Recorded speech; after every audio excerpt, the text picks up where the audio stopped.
وللرجال عليهن درجة صدق الله العظيم. نہایت ہی واجب الاحترام علماء کرام اور عزیز بچوں، دیگر سننے والے حضرات،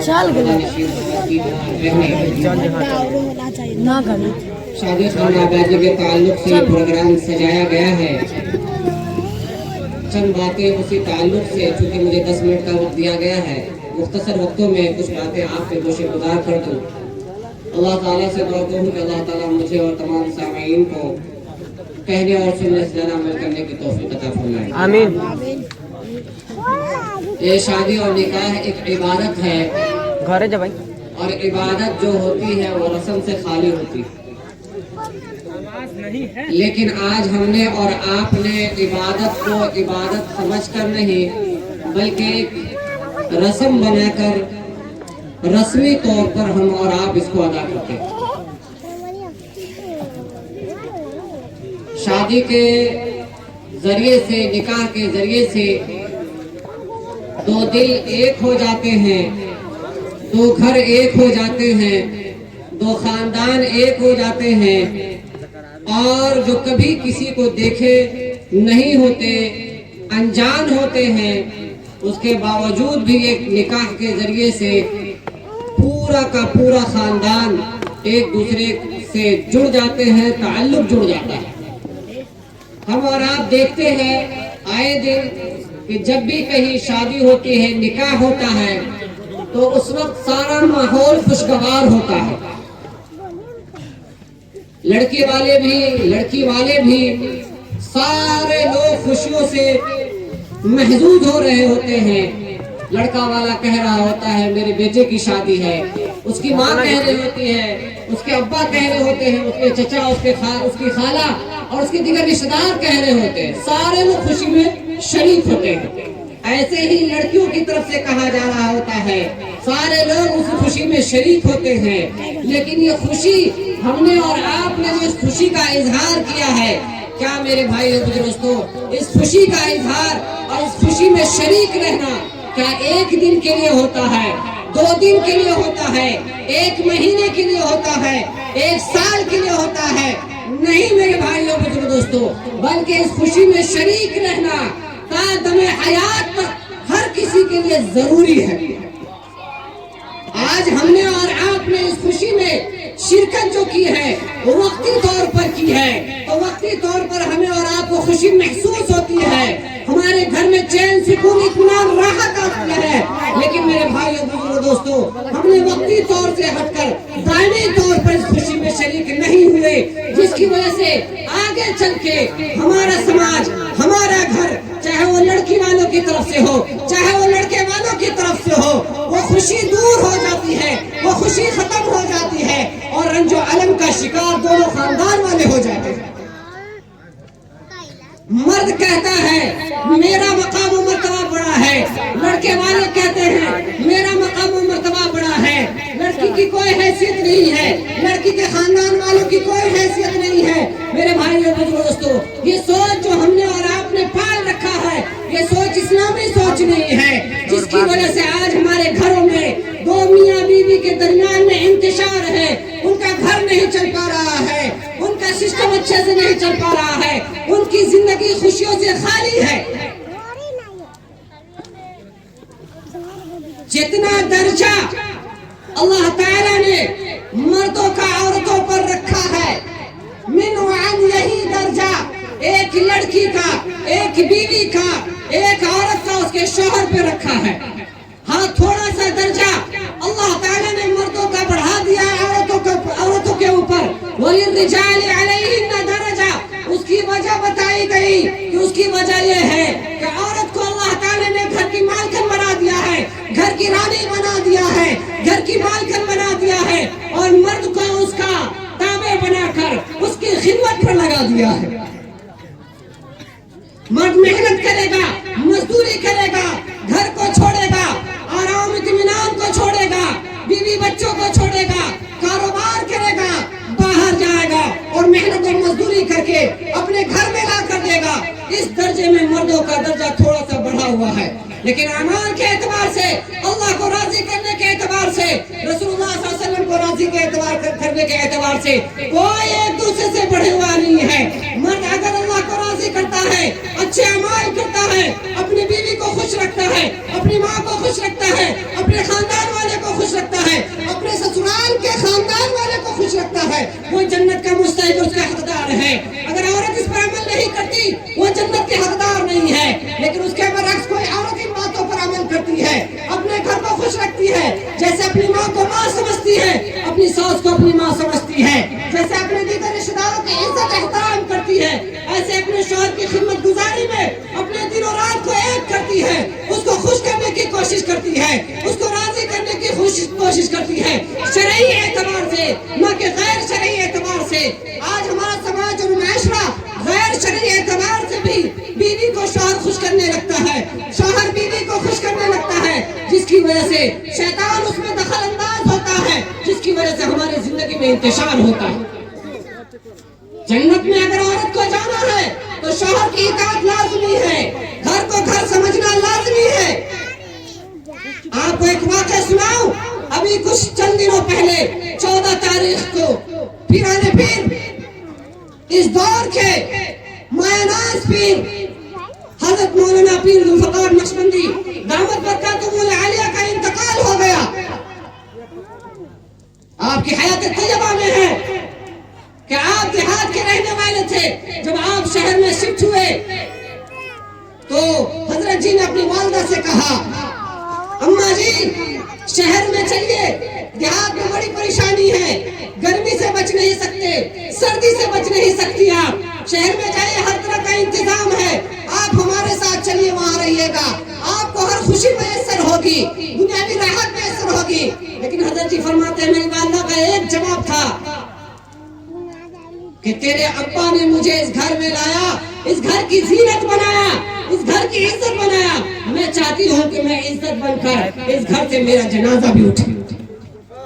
آج لڑکی اپنے گھر کو گھر نہیں سمجھ رہی ہوتی ہے، اپنے شوہر کے گھر کو گھر نہیں سمجھ رہی ہوتی ہے، جس کی وجہ سے بھی انتشار ہوتا ہے۔ میں بہن سے گزارش کرتا ہوں کہ جہاں بھی جائے اپنے شوہر کا احترام کرے، اپنے سسر کا احترام کرے، اپنی ساس کا احترام کرے، اور اس کی خدمت گزاری میں اپنے آپ کو کمی اور کمتر محسوس نہ کرے، بلکہ اپنی شرافت اور اپنی عزت اس میں محسوس کرے۔ اگر آپ اس کام کو انجام دیتی ہیں، آپ کی زندگی خوشیوں سے بھر جائے گی۔ میں آپ کو اور دیگر عورتوں سے ایک بات کہنا چاہتا ہوں، فرماتے ہیں رسول اللہ صلی اللہ علیہ وسلم، چونکہ بات نہیں ہے، ایک حدیث سناتا ہوں، ایک واقعہ سناتا ہوں، اس کے بعد اپنی بات پوری کرتا ہوں، وقت ہو جائے تو اشارہ کر دیجئے گا۔ آپ صلی اللہ علیہ وسلم ارشاد فرماتے ہیں عورتوں کے بارے میں، چونکہ مرد حضرات تو ہر جگہ دین کی بات سن لیتے ہیں، دین کا پیغام سن لیتے ہیں، عورتیں ان سے خالی رہ جاتی ہیں۔ آج میں خاص کر اگر میری ماں بہن اپنے کام میں لگی ہے تو ان کو میں بات سناتا ہوں کہ وہ میری باتوں کو دھیان سے سنیں، غور سے سنیں، اور ان کی فضیلت کو بتاتا ہوں کہ دنیا میں اس کو اللہ تعالیٰ نے کیا مقام دیا ہے اور آخرت میں اس کا کیا مقام ہے، اس کو کرنے کیا ہے اس مقام کو حاصل کرنے کے لیے، اس کو کرنے کیا ہے جنت میں جانے کے لیے، اس کو کرنے کیا ہے اس دنیا کی اور آخرت کی زندگی سنوارنے کے لیے۔ رسول اللہ صلی اللہ علیہ وسلم ارشاد فرماتے ہیں، جو عورت اس دنیا میں 4 کام کرے، کیا کہا؟ مرد حضرات بھی سنیں، جن کی خواتین، جن کی والدہ، جن کی بیوی، جن کی بیٹیاں، جن کی بہنیں یہاں پر موجود نہیں ہے، اپنی بیویوں کو، اپنی بہنوں کو، اپنی والدہ کو جا کر یہ بات بتائیں۔ فرماتے ہیں رسول اللہ صلی اللہ علیہ وسلم کہ جو عورت 4 کام کرے، جنت کے 8 دروازے ہیں، ان 8 دروازوں میں سے جس دروازے سے چاہے داخل ہو جائے۔ کیا کہا؟ اور سب سے بڑی چیز بتا رہا ہوں جس میں عورتیں 99% پیچھے ہیں۔ رسول اللہ صلی اللہ علیہ وسلم نے فرمایا 4 کام۔ پہلا کام کہا رسول اللہ صلی اللہ علیہ وسلم نے کہ جب عورت بالغ ہو جائے، جوان ہو جائے تو 5 وقت کی نماز کی پابندی کرنا شروع کر دے۔ کیا کہا پہلا کام؟ 5 وقت کی نماز کی پابندی کرے، یہ عورتوں کے لیے خوشخبری۔ دوسرا کام کہا رسول اللہ صلی اللہ علیہ وسلم نے کہ رمضان المبارک کا سال میں ایک مرتبہ ایک مہینہ آتا ہے، اس رمضان المبارک کے ایک مہینے کے روزے کو پورا کرے۔ اور تیسرا کام کہا کہ اپنی عزت کی حفاظت کرے، اپنی آبرو کی حفاظت کرے۔ اور آخری جو کام ہو رہا کہا صلی اللہ علیہ وسلم نے، آخری پیغام اور آخری بات جو عورتوں کو سنائے رسول اللہ صلی اللہ علیہ وسلم نے، وہ دل کے کانوں سے سننے کے قابل ہے۔ جو اس موقع سے بات ہو رہی ہے وہی بات رسول اللہ صلی اللہ علیہ وسلم نے فرمایا کہ جو عورت اپنے شوہر کی تابعداری کرے، اپنے شوہر کی فرما برداری کرے، ساتھ میں ایک لفظ جوڑتا ہوں چونکہ بے دینی کا ماحول ہے، شوہر بھی دین سے کورا، بیوی بھی دین سے کوری، زیادہ تر دین سے لاپرواہی والے کام شریعت جس سے روکتی ہے وہ کام ایک دوسرے کی مدد سے کرتے ہیں۔ لیکن رسول اللہ صلی اللہ علیہ وسلم نے فرمایا شرعی اعتبار سے جو عورت اپنے شوہر کی تابعداری کرے، جنت کے 8 دروازے ہیں، ان 8 دروازوں میں سے جس دروازے سے چاہے وہ عورت داخل ہو جائے۔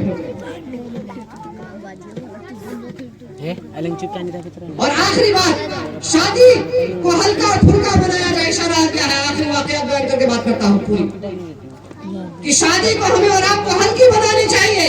آج ہم نے اور ہمارے سماج میں شادی کو بھاری بنا دیا، وزندار بنا دیا، شادی میں خرچ کو بڑھا دیا، جس کی وجہ سے میرے بھائی اور دوستو ہماری بچیاں ہمارے گھروں میں جوان ہونے کے باوجود بھی بیٹھی رہتی ہیں۔ رسول اللہ صلی اللہ علیہ وسلم نے فرمایا نکاح کو ہلکا کرو، زنا مہنگا ہو جائے گا۔ اگر زنا کو ہلکا کرو گے تو نکاح مہنگا ہو جائے گا۔ ایک واقعہ بیان کرتا ہوں حضرت احمد علی لاہوری رحمۃ اللہ علیہ کا، مختصر میں بات کرتا ہوں۔ حضرت احمد علی لاہوری رحمۃ اللہ علیہ ایک سکھ گھرانے سے تعلق رکھتے تھے، وہ مسلمان ہوئے اور پڑھ پڑھا کر دارالعلوم دیوبند پہنچ گئے، دارالحدیث تک پہنچ گئے۔ وہ خود اپنا واقعہ بیان کرتے ہیں اپنی شادی کا کہ میرے سسر پنجاب کے دیگر مدرسوں میں گھومتے ہوئے اپنی بیٹی کے رشتہ تلاش کر رہے تھے، ڈھونڈتے ڈھونڈتے وہ دیوبند پہنچ گئے۔ دیوبند میں جب درس کا نظارہ کیا، دیگر درسوں میں جا کر دیکھا تو احمد علی لاہوری رحمۃ اللہ علیہ بھی اس درس میں بیٹھے ہوئے تھے۔ آپ کے سسر کی نظر احمد علی لاہوری رحمۃ اللہ علیہ پر ٹک گئی۔ سسر صاحب نے شیخ الہند حضرت مولانا محمود الحسن صاحب رحمۃ اللہ علیہ سے پوچھا کہ یہ لڑکا کون ہے، اسے پوچھئے کہ یہ شادی کرنا چاہتا ہے۔ آپ رحمۃ اللہ علیہ نے آپ کے سسر سے کہا یہ سکھ گھرانے سے تعلق رکھتا ہے، ابھی مسلمان ہو کر آیا ہے، کلمہ گو بنا ہے، اب یہ ہمارے پاس پڑھ رہا ہے۔ کہا اس سے پوچھئے کہ وہ نکاح کرنا چاہتا ہے۔ شیخ الہند رحمۃ اللہ علیہ نے پوچھا احمد علی کیا آپ شادی کرنا چاہتے ہیں؟ احمد علی کہتے ہیں لاہوری رحمۃ اللہ علیہ کہ حضرت میرے تو کوئی چاہنے والا نہیں ہے، مجھے کوئی دیکھنے والا نہیں ہے، یوں سمجھے کہ میں یتیم ہوں، مجھ سے کون شادی کرے گا؟ آپ کے سسر حضرت شیخ الہند سے کہتے ہیں اس سے کہو کیا وہ شادی کرنا چاہتا ہے؟ حضرت کہتے ہیں بالکل میں شادی کرنا چاہتا ہوں، یہ سنت کو میں ضرور زندہ کروں گا۔ شادی کی تاریخ وقت مقرر ہو جاتا ہے، کل ہو کر عصر کے بعد کا نکاح کا وقت مقرر کر دیا جاتا ہے۔ حضرت احمد علی لاہوری رحمۃ اللہ علیہ جب درس ختم ہوتا ہے اپنے ساتھیوں سے دیگر ساتھیوں سے کہتے ہیں کل میرا نکاح ہونے کا ہے، میری شادی ہونے کی ہے۔ دوست مذاق کرتے رہتے ہیں، لیکن جب شادی ہوتی کل ہو کر ٹھنڈی کا ایام، بادل ابر چھا گیا اور ایک ہی کپڑا اس وقت حضرت لاہوری رحمۃ اللہ علیہ کے پاس۔ حضرت لاہوری رحمۃ اللہ علیہ کہتے ہیں ساتھیوں نے کہا حضرت سے کہ دیکھو تمہاری کل شادی ہونے والی ہے، ایسا کرو کسی شادی سے ایک کپڑا نیا صاف ستھرا ادھار لے لو، اس کپڑے کو پہن کر کل نکاح کی محفل میں شرکت کرنا تاکہ تمہارا نکاح ہو جائے۔ حضرت کہتے ہیں میرا نفس گوارا نہیں کیا کہ میں کسی سے ادھار کپڑا لے کر شادی کروں۔ تو ساتھیوں نے کہا تیرے پاس یہ کپڑا ہے چونکہ گندا ہو چکا ہے، ایسا کر اس کو دھو لے، جب یہ خشک ہو جائے گا تو اس کو پہن کر نکاح کی محفل میں چلے جانا۔ آپ نے اس کپڑے کو دھویا لیکن آسمان پر ابر آ گیا، وہ کپڑا خشک نہیں ہو سکا، عصر کی اذان ہو گئی۔ حضرت کہتے ہیں نکاح کی محفل سجنے والی تھی، عصر کی نماز ہونے والی تھی، یہ میرا کپڑا بھیگا ہوا تھا، میں ایک دھوتی اپنے کمر میں لپیٹے ہوا تھا، میرے پاس کوئی دوسرا کپڑا نہیں تھا، میرا نفس اس بات کو گوارا بھی نہیں کرتا تھا میں کسی کپڑا ادھار لے کر پہن لوں۔ چنانچہ عصر کی نماز کا جب وقت آ گیا، وقت ختم ہو گیا، میرا کپڑا سوکھا نہیں، اسی گیلے کپڑے کو پہن کر میں نکاح کی محفل میں شریک ہو گیا۔ میرے سسر کی نظر مجھ پر پڑی، جیسے ہی محفل میں پہنچا میرے سسر نے مجھے دیکھا کہ کل بھی وہی کپڑا تھا، کل میلا تھا، آج بھی وہی کپڑا ہے لیکن گیلا ہے۔ کتنا غریب ہے، لیکن آپ کے سسر نے آپ کی غربت کو نہیں دیکھا۔ نکاح ہو گیا، شادی ہو گئی، رخصتی ہو گئی، چونکہ طالب علم کی فراغت کے بعد ذریعہ معاش نہیں تھا، غربت کا زمانہ تھا، کبھی کھا لیتے کبھی بھوکے رہ لیتے۔ کچھ عرصے کے بعد احمد علی لاہوری رحمۃ اللہ علیہ کی اہلیہ محترمہ اپنے گھر گئی، میکے گئی۔ ماں نے کہا بیٹی سے، ماں پوچھتی ہے بیٹی کیسے گزارا ہو رہا ہے، تیرا شوہر کیسا ہے؟ ماں نے پوچھا بیٹی کیسے گزارا ہو رہا ہے؟ بیٹی کا جواب سننے کے قابل ہے۔ غور سے سنیے گا میری ماں بہنیں، بیٹی کا جواب کیا تھا؟ چونکہ ایک دن بھوکی ایک دن کھاتی، غربت کا زمانہ ہے، غریبی ہے، لیکن ماں کو جو جواب دیتی ہے سننے کے قابل ہے۔ کہتی احمد علی لاہوری رحمۃ اللہ علیہ کی اہلیہ اپنی ماں سے، اماں میں سنتی تھی کہ مرنے کے بعد جنت میں جاؤں گی، لیکن میں نے اسی دنیا میں اپنی آنکھوں سے جنت کو دیکھ لیا۔